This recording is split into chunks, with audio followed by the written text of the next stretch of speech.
పూర్వకాలంలో ద్రవిడ దేశంలో ఒక రాజ్యం ఉండేది. ఆ రాజ్యంలో ఒక శివాలయంలో ఒక అర్చకుడు పరమశివుణ్ణి నమ్ముకుని అర్చకత్వం చేశాడు. అర్చకత్వం అంటే మామూలుగా చేసింది కాదు, ఆయన ఉన్నాడు అని నమ్మి అర్చకత్వం చేశాడు. బ్రహ్మాండమైనటువంటి కరువు వచ్చింది. ఆ ఊళ్ళో ఇంకా ఎవరు బతకలేక ఇంకా ఈ ఊరు విడిచిపెట్టి వెళ్ళిపోతున్నామని చెప్పి వెళ్ళిపోయారు. ఆ వెళ్ళిపోయేటప్పుడు ఒక గమ్మత్తు ఉంటుంది. చాలా తేలికైనవి, అమ్ముకుంటే అన్నం దొరికేవి ఉంటాయో పట్టుకెడతారు, బరువు అయినవి వదిలిపెట్టేస్తారు. మళ్ళీ మంచి రోజులు వస్తే మనం వచ్చేటప్పటికి ఉంటాయి. ఇక మంచి రోజులు రాకపోతే ఈ ఊరికి మనకి బాంధవ్యం తీరిపోయిందని వెళ్ళిపోతారు. వాళ్ళు వెళ్ళేటప్పుడు ఆవుల్ని గేదెల్ని తీసుకెళ్లరు. ఎందుకు తీసుకెళ్లరో తెలుసా అండి? తమ కడుపు నిండడానికే మార్గం లేదు, ఇంకా వాటిని ఏం మేపుతారు. కాబట్టి కరువు వచ్చినప్పుడు ఆవుల్ని గేదెల్ని ఇంకా పోషించలేక ముందు నీరు పోయలేరు, కాబట్టి వాటిని వదిలిపెట్టేసి వెళ్ళిపోతారు. అలా వెళ్ళిపోయారు ఆ ఊళ్ళో వాళ్ళందరూ. ఈ శివాలయంలో అర్చకుడు అన్నారు, నువ్వు కూడా వచ్చేసేయి మాతో అన్నారు. అంటే ఆయన అన్నాడు, నేను వెళ్ళిపోతే శివుడికి అన్నం ఎవరు పెడతారన్నాడు. ఇది భక్తి అంటే. అందరూ వదిలిపెట్టేశారు ఊరు. ఈయన వదిలిపెట్టేయచ్చు, కానీ ఈయన బతకడం కాదు, ఆ గుళ్ళో శివుడు బతకాలి. అందరినీ బతికించేవాడు అందరినీ ఊరి నుంచి పంపించేస్తున్నాడు, వాడికి దయలేనప్పుడు నేను ఎందుకు ఉండాలన్నాడు. ఆయన అలా అనలేదు, వాడికి నేను అన్నం పెట్టాలన్నాడు. ఇదే భక్తి అండి అని ఉండిపోయాడు. అందరూ వెళ్ళిపోయారు. ఈయన ఊరు మొత్తం మీద ఒక్కడే ఉండడం అంటే మీరు ఆలోచించండి ఎలా ఉంటుందో. ఇప్పుడు పక్కింటికి వెళ్ళి అడుగుదామంటే కూడా ఎవరు లేడు, మాట్లాడడానికి కూడా ఎవడో ఉండడం. ఎవరున్నారు? శివుడే ఉన్నాడు, అంతే నమ్ముకున్నవాడు. ఆయనకే చెప్తున్నాడు, అందరూ వెళ్ళిపోయారయ్యా, నేను ఒక్కడనే ఉన్నాను, నీకోసమే ఉన్నాను. నేను వెళ్ళిపోతే నీకు ఇంత ముద్దెట్టేవాడు లేడు, ఇంత ముద్దెడదామని ఉన్నాను. నాకు దొరికితే నీకు సగం పెడతాను, నాకు దొరకడం మానేసింది అనుకో, ఇద్దరం పస్తుందాం అని చెప్పాడు. శివుడి మనసు కదిలిపోయింది భక్తికి. ఇదండి భక్తి అంటే. నేను అందుకే తరచూ ఒక మాట చెప్తా, భక్తి అంటే మనసు విప్పి భగవంతునితో మాట్లాడుట. ఓ స్తోత్రాలు చదివేయడమును ఇలా ఇలా ఇలా ఇలా ఇలా యాక్షన్ 500లు భక్తి అనరు. మనసు విప్పి భగవంతుడితో ఉన్నదొన్నట్టు నిలబడి నిజాయితీగా ఉండుట, దానికి భక్తి అని పేరు. నిరంతరానుసంధానము ఈశ్వరుడితో. అది తైలధార పాత్రలోంచి పాత్రలోకి పడ్డట్టు పడుతూనే ఉండాలి. కాబట్టి చూడండి, ఇప్పుడు కదిలింది ఈశ్వరుడి గుండె. ఆయన అన్నాడు, ఒరే నువ్వు అక్కడివి నా కోసం ఉండిపోయావు, పొన్లో పంచి నీకు చాలా డబ్బు వచ్చే మార్గం ఒకటి చెప్తాను. నేను ఒక శ్లోకం ఒకటి రాసిస్తాను. ఈ రాజ్యానికి ఉన్నటువంటి ప్రభువు చాలా సాహిత్యమునందు మక్కువ కలిగినటువంటి వాడు. కాబట్టి ఆయన నువ్వు పట్టుకెళ్ళి ఈ శ్లోకం చెప్తే చాలా సంతోషించి నీకు కానుకలు ఇస్తాడు. నువ్వు ఆ కానుకలు తెచ్చుకుని దానితో నువ్వు బతుకు, నాకు నైవేద్యం పెట్టు అన్నాడు. అంటే అలాగే అంగీకరించి ఆ గుడిలో ఉండేటటువంటి అర్చకుడు ప్రభువు దగ్గరికి వెళ్ళాడు. వెళ్ళి పరమశివుడు రాసి ఇచ్చినటువంటి పత్రాన్ని తీసి ఆ పద్యాన్ని చదివాడు. సింధుర రాజగమనాద్ధమ్మిల్ల బంధంబు సహజ సుగంధంబు. అందులో ఉంది, పార్వతీదేవి యొక్క కేశపాశము సహజమైనటువంటి సువాసనతో కూడి ఉంటుంది. సింధుర రాజగమనాథమ్మిల్ల బంధంబు సహజ సుగంధము. సింధుర రాజగమన అంటే ఏనుగు ఎలా నడుస్తుందో అటువంటి ఏనుగు యొక్క నడక వంటి అందమైన నడక కలిగినటువంటి పార్వతీదేవి యొక్క కేశపాశము సహజమైన సుగంధము కలిగినది. ఆ రాజు యొక్క ఆస్థానంలో ఆస్థానకవి ఒక ఆయన ఉండేవాడు, నత్కీరుడు అని ఆయన పేరు. ఆ నత్కీరుడు అక్కడ కూర్చుని ఉండగా ఈయన వెళ్ళి ఆ పద్యం చదివాడు. చదివితే ప్రభువు సంతోషించబోయాడు. నక్కీరుడు లేచి అన్నాడు, తప్పిది చెప్పరాదు, కవితా సమయంబున నొప్పు కాదు, నీవిప్పగిది రచయింపవచ్చునే అన విప్రుడు తెల్లబోయి, నాక పరమేశ్వరుండు ఈ వసుధాదిపుపై రచయించి ఇచ్చేదాని ఏ ఒప్పును తప్పునేనరుగా ఉత్తములారయటంచు క్రమరం. కాళహస్తీశ్వర మహాత్మ్యంలో ధూర్జటి ప్రణీతం ఇది. ఆయన అన్నాడు, అయ్యయ్యో తప్పిది చెప్పరాదు.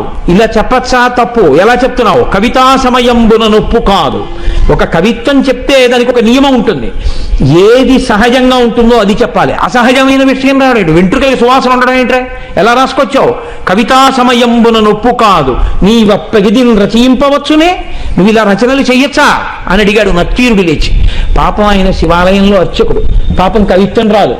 నత్తీరుడంతటి వాడు లేచి గద్దించేటప్పటికీ హడిలిపోయాడు. హడిలిపోయి నమస్కారం చేసి కాళ్ళ మీద పడిపోయి అన్నాడు, ఆ పరమేశ్వరుండు ఈ వసుధాదిపుపై రచించి ఇచ్చే కాని ఏ ఒప్పును తప్పు నేనురుగా ఓ ఉత్తములారయటన్సు క్రమరన్. ఓ ఉత్తములారా, నేనేమీ రచించలేదు, నాకు తెలియదు.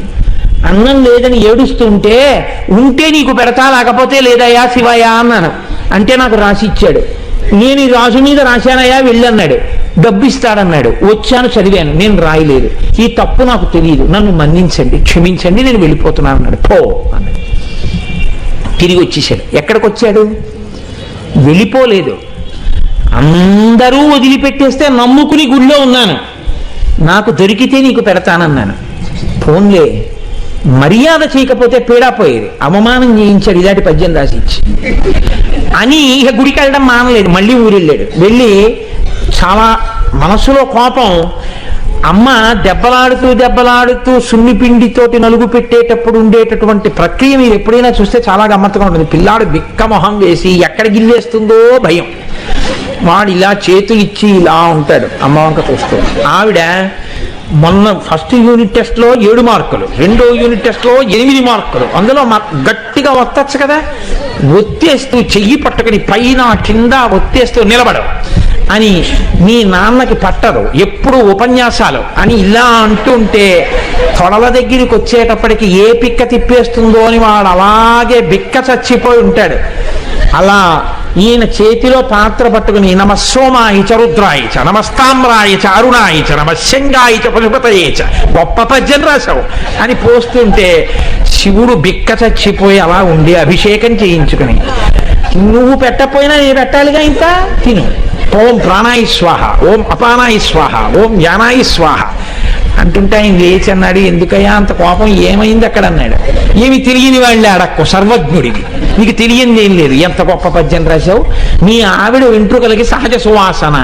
నక్కీరుడు నిలదీశాడు, ఏమిటి కవిత్వం అని అడిగాడు. కవితా సమయంబున నొప్పు కాదు, నువ్విప్పగిదిన్ రచయింపవచ్చునే అని అడిగాడు. సిగ్గుచేటై తిరిగి వచ్చాను అనేటప్పటికి శివుడు అన్నాడు, వాడేవాడు ఈశాన సర్వ విద్యానాం ఈశ్వర సర్వభూతానాం బ్రహ్మాధిపతిర్బ్రహ్మ శివోమే అస్తు సదాశివోం. సమస్త విద్యలకు అధినాథుణ్ణి నేను ఇంతపాటి లేశమైన కవిత్వం ఇస్తే పలుకుతున్నాడు నత్తీరుడు. నేను రాసినటువంటి కవిత్వంలో తప్పు పట్టగలిగిన మొనగాడా నేనే పెడతానన్నాడు. ఒక బ్రాహ్మణుడి వేషం వేసుకున్నాడు, తలపాగా చుట్టుకున్నాడు, రాజుగారి సభలోకి వెళ్ళాడు. మునిగేటప్పటికి అందరూ అబ్బో చాలా వర్చస్సుతో ఉన్నాడు, లేచి నిలబడ్డాడు. నిలబడేటప్పటికి ఇంకా ఎవరిని ఏమీ అడగలేదు, చాలా కోపంతో ఉన్నాడు. ఈ రాజుని మీదనే కవిత సాహిత్య స్ఫురన్మాధురీ చారు ప్రౌఢిమ చెప్పి పంప విని మాత్సర్యంబు పాటించి ఈ నక్కీరుండూరక తప్పు పట్టెనట. ఏది లక్షణమో అలంకారమో పదబంధమో రసమో చక్కని చెప్పుడా తప్పనన్ శివుడు నిలదీశాడు. ఎరా, నేను ఈ రాజన్యుని మీదనే కవిత సాహిత్య స్ఫురన్మాధురీ చెప్పి పంప అద్భుతమైనటువంటి పద్యం ఒకటి నేను రాసి పంపించాను. ఈ నక్కీరుండు మాత్సర్యంబు పాటించి ఊరక తప్పు పట్టానట. అవతలవాడు పద్యం రాయడం ఏమిటి, నేను మెచ్చుకోవడం ఏమిటని కేవలం అసూయతో నక్కీరుడు తప్పట్టుకున్నాడు పద్యంలో. ఏది పద్యంలో తప్పు ఎక్కడుంది చెప్పమనండి. లక్షణమో, ఏం పద్యంలో లక్షణంలో తప్పుందా? అలంకారమో, అలంకారం తప్ప. పదబంధమో, పదములు బంధం వేయడం తప్పొచ్చిందా? రసమో, రసభంగం అయిందా? చక్కని చెప్పుడా తప్పనం, ఏది తప్పు చెప్పు అన్నాడు. రాజు తెల్లబోయి ఈ కూడా చెప్పాడు, ఎప్పుడు అయిపోయింది, ఇప్పుడు గమాలను ఈయనెవరో వచ్చాడు అని. ఆయన వెళ్ళిపోయాడు కదా అర్చకుడు, ఈయనెవరో వచ్చాడు. ఓహో, కవిత్వం రాసిన వాడు ఈయనేమో. శివుడు అన్నాడే, మరి ఈయనేమిటి ఇలా ఉన్నాడు అనుకున్నాడు. ఈలోగా నక్కీరుడు గభాలను లేచాడు, తన పేరు కదా ఎత్తాడు, అందుకని నక్కీరుడు లేచాడు. అన్నాడు, అగజకునైనం తగు ఇలా మగువులకు తగదు మాను మాత్సర్యమింకన్ గగన ప్రసూనవాదము జగతిన్ ప్రత్యక్షమునకు సరియన తగునే. ఏమిటా నువ్వు మాట్లాడేది?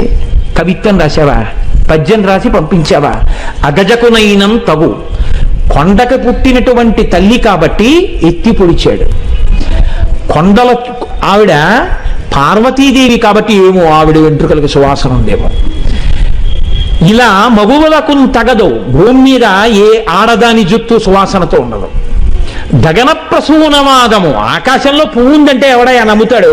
కనబడుతుందా ఎవరికైనా? ఎవడైనా అనుభవించింది ఉంటే చెప్పు, మేమెవరం చూడలేదు వాసన. నువ్వేదో రాసి పార్వతీదేవి కేశపాశం అంతా చాలా సహజ సుగంధంగా ఉంటుంది అంటే ఎలా ఒప్పుకుంటాం? ఇది ప్రత్యక్షమునకు సరియన తగునే, మా కంటితో చూసింది అని సత్యమని మేము అంగీకరిస్తామా? అంగీకరించాం. ఏమిటి తప్ప తప్ప అని 10 మాటలు అడుగుతాయంటే అందరూ తప్పే అన్నాడు. అనేటప్పటికీ శంకరుడు అన్నాడు, పార్వతీదేవి కేశపాశమునకు సహజ సుగంధముందో లేదో చెప్పగలిగిన వాడు ఎవరు? ఒక్క శంకరుడు. నేను చూస్తాను కాబట్టి ఆ కేశపాశం యొక్క వాసన, కాబట్టి నేనే రాసింది, నేను చూసిన వాడిని. నేను చూసి సహజ సుగంధం ఉందని చెప్పిన నువ్వు నమ్మవా? నేను శివుణ్ణి అని చెప్పడం కోసం ఒక్క నత్తీరుడికి కనపడేటట్టుగా నీలగ్రీవుండు నిటల నేత్రము చూపాను. నీలగ్రీవుడు నల్లని కంఠమున్నవాడు, హాలాహలాన్ని భక్షించినవాడు, అంత ఓర్పున్నవాడు, లోకములను రక్షించగలిగినవాడు. వీడికి నేను చెప్పింది నిజమే అని చెప్పాలని పరమశివుణ్ణి నేను అబద్ధం చెప్పవలసిన అవసరం లేదు. ఆమె నా భార్య. నేను నిరంతరం వాసన చూసిన కేశపాశం అది. నేను చెప్తున్నానని చెప్పడం కోసమని 3వ కన్ను చూపించాడు. చూపిస్తే అహంకారం అండి నక్కీరుడికి. తను నమ్మింది, తనకొచ్చిన 4 పద్యాలు గొప్ప అనుకున్నాడు. పరమశివుడంతటి వాడు 3వ కంటితో త్రయంబకుడై ఎదురుగుండా కనపడితే ఆయనే సుగంధిం పుష్టివర్ధనం ఉర్వారుకమివ బంధనాన్ మృత్యోర్ముక్షీయమామృతాత్ అంటాం. ఒక్కసారి మహాదేవుడి కాళ్ళ మీద పడితే ఏ స్థితిని పొంది ఉండేవాడో ఆయన అన్నాడు, తల చుట్టువార కన్నులు కలిగిన పద్యంబు తప్పు కాదనవశమే, వలదిచ్చట నీ మాయా విలసనములు పనికిరావు విడువమటన్నాను. 3వ కన్ను కాదు, నీ తల చుట్టూ కళ్ళు చూపించినా నువ్వు చెప్పిన పద్యం తప్పే. అహంకారం చూడండి ఎలా ఉంటుందో. అన్ని విద్యలకు ఆలవాలమైనటువంటి శంకరుడే వచ్చి చెప్తే ఎందుకు వచ్చిందిరా? మహానుభావుడు చెప్తున్నాడు, ఏమో నా తల్లి కేశపాశమునకు సుగంధం ఉండి ఉండవచ్చు. ఆ అనుభవము, నేను అలా అమ్మ కేశపాశ దర్శనం చేయగలిగిన భాగ్యాన్ని శంకర నాకు కూడా కృప చెయ్యని పాదాల మీద పడాలి. తన విద్యతో వాదన చేస్తున్నాను అనుకున్నాడు. నీ తల చుట్టూ కళ్ళు చూపించినా నీ పద్యం తప్పే అన్నాడు. వెంటనే శంకరుడు అన్నాడు, నీవు కుష్ఠవ్యాధి చేత భయంకరముగా పీడింపబడదువుగాక. ఉత్తర క్షణంలో ఒళ్ళంతా వివరణమై కుష్ఠవ్యాధి బయలుదేరింది. ఇప్పుడు పరమశివుడి కాళ్ళ మీద పడ్డాడు.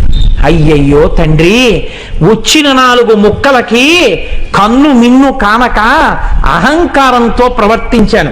ఖచ్చితంగా జగదంబ యొక్క కేశపాశము సుగంధభరితమే అయి ఉంటుంది. నన్ను అనుగ్రహించి నాకు క్షమాభిక్ష పెట్టు అని ఆయన కాళ్ళ మీద పడ్డాడు.